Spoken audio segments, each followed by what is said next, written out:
السلام علیکم ورحمۃ اللہ وبرکاتہ۔ معزز سامعین کرام، آج ہم بات کرنے جا رہے ہیں یوم عاشورہ کے حوالے سے۔ آخر یوم عاشورہ کو ایسے کیا واقعات پیش آئے تھے کہ اس دن کو ایسی فضیلت حاصل ہوئی؟ آخر کیوں اس دن کا روزہ 2 سال کے گناہوں کو معاف کر دیتا ہے؟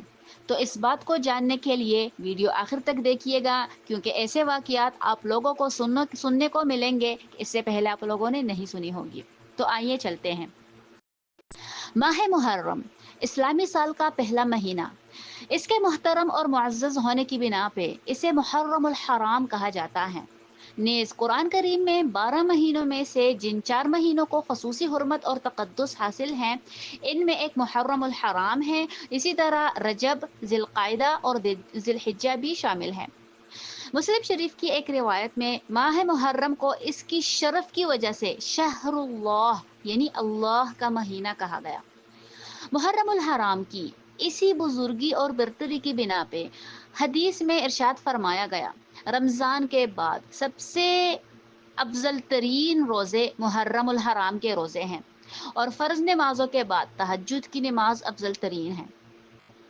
اس ماہ معظم کے ایام میں یوم عاشورہ جو 10واں محرم الحرام ہے، اس کو خصوصی عظمت اور تقدس حاصل ہے، اور اس کی بنیاد کئی واقعات ہیں، جیسے کہ حضرت آدم علیہ السلام کی ولادت، قیامت کے وقوع ہونا، اسی طرح بڑے بڑے ایسے واقعات اس دن کی طرف منسوب ہیں۔ اور یہ بھی یاد رہیے کہ محرم کی یہ شان ازلی اور ابدی ہے۔ محرم الحرام اپنے اس امتیاز میں کسی زمان و مکان کا پابند نہیں، بلکہ خود زمان و مکان کسب شان میں محرم الحرام کے پابند ہے۔ البتہ اس مہینے کے بارے میں نبی صلی اللہ علیہ وسلم سے 2 اعمال صحیح سند کے ساتھ ثابت ہیں، جن کے کرنے کا ترغیبی حکم دیا گیا۔ تو اس ماہ کی 10ویں تاریخ یعنی یوم عاشورہ کا روزہ رکھنا، بخاری شریف میں حضرت عبداللہ ابن عباس سے روایت ہے کہ نبی صلی اللہ علیہ وسلم جب مدینہ تشریف لائیں تو اہل کتاب کو اس دن کا روزہ رکھتے ہوئے پایا۔ جب اس کا سبب دریافت کیا گیا تو انہوں نے کہا کہ اس دن بنی اسرائیل نے حضرت موسیٰ علیہ السلام کی معیت میں فرعون کی ظلمت سے نجات پائی تھی، اور فرعون ماں اپنے ساتھیوں کے دریائے نیل میں غرق ہوا، اس لیے بطور شکرانہ موسیٰ علیہ السلام نے اس دن کا روزہ رکھا۔ تو نبی صلی اللہ علیہ وسلم نے فرمایا، پھر ہم اس کے تم سے زیادہ حقدار ہیں اور حضرت موسیٰ علیہ السلام کے زیادہ قریب ہیں۔ انبیاء علیہ الصلوۃ والسلام کی شریعتیں اس پر متفق ہیں کہ ان 4 مہینوں ذی القعدہ، ذی الحجہ، محرم اور رجب میں عبادات کا ثواب اور دنوں سے زیادہ ہوتا ہے، اور اس میں اگر کوئی انسان گناہ کرے تو اس کا وبال اور عذاب بھی زیادہ ہوگا۔ امام جساس نے احکام القرآن میں فرمایا، اس میں اشارہ ہے اس احادیث میں اشارہ اس بات کی طرف ہے کہ ان متبرک مہینوں کا خاصہ یہ ہے کہ ان میں جو شخص کوئی عبادات کرے گا تو اس کو بقیہ مہینوں میں بھی عبادات کی توفیق اور ہمت ہوتی ہے۔ اسی طرح جو شخص کوشش کر کے ان مہینوں میں اپنے آپ کو گناہوں اور برے کاموں سے بچائے گا تو سال کے باقی مہینوں میں اس کو ان برائیوں سے بچنا آسان ہو جاتا ہے۔ اس لیے ان مہینوں سے فائدہ نہ اٹھانا ایک عظیم نقصان ہے۔ محرم الحرام کی اہمیت کا اندازہ ان عظیم واقعات سے بھی ہوتا ہے جو مختلف انبیاء اور رسل اور ان کی امتوں کے ساتھ پیش آئے۔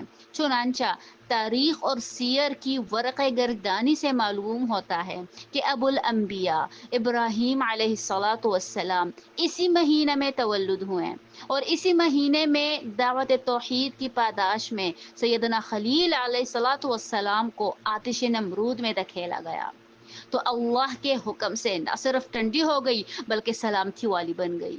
اسی طرح سیدنا موسیٰ علیہ السلام کو فرعون کے مظالم سے نجات ملی، اور وہ غرق نیل ہو کر دنیا کے لیے سامان عبرت بن گیا، اور آج بھی اس کی حنوط شدہ لاش مصر کے عجائب گھر میں درس نصیحت کے طور پہ موجود ہے۔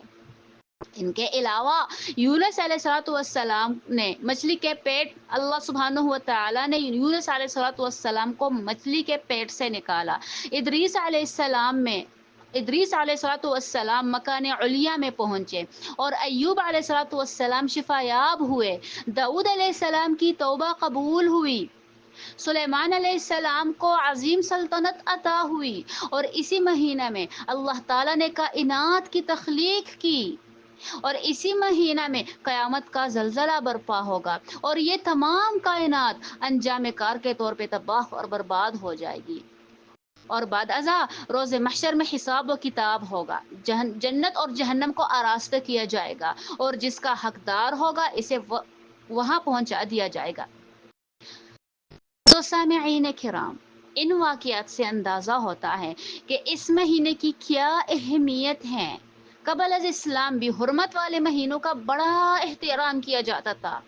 عرب جہالت کے باوجود ان مہینوں میں جنگ اور جدال، قتل اور غارت سے باز رہتے تھے، البتہ وہ ان مہینوں میں تاخیر اور تقدیم کر کے اپنے مطلب پر اپنے مطالب کرتے تھے، لیکن ان کے دلوں میں ان مہینوں کی قدر اور اہمیت موجود تھی۔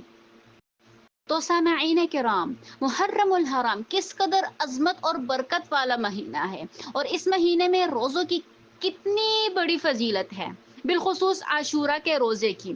تو عاشورہ کے روزے کی بھی ہم اہتمام کریں، ساتھ ساتھ محرم الحرام کے جو ایام بیز ہے، 13واں، 14واں اور 15واں روزہ، اس کی بھی ہم خصوصی اہتمام کریں۔ یہ سب احادیث اظہر من الشمس ہے کہ ان دنوں میں زیادہ سے زیادہ ہم نیکیاں کریں، روزہ رکھے، صدقات کریں۔ تو اللہ پاک کی بارگاہ میں دعا ہے کہ ہمیں اس مہینہ کی برکت اور فضیلت سے مالا مال فرمائے۔ اللہ تعالی ہمیں دین اسلام کی صحیح سمجھ اور عمل کی توفیق نصیب فرمائے، آمین ثم آمین۔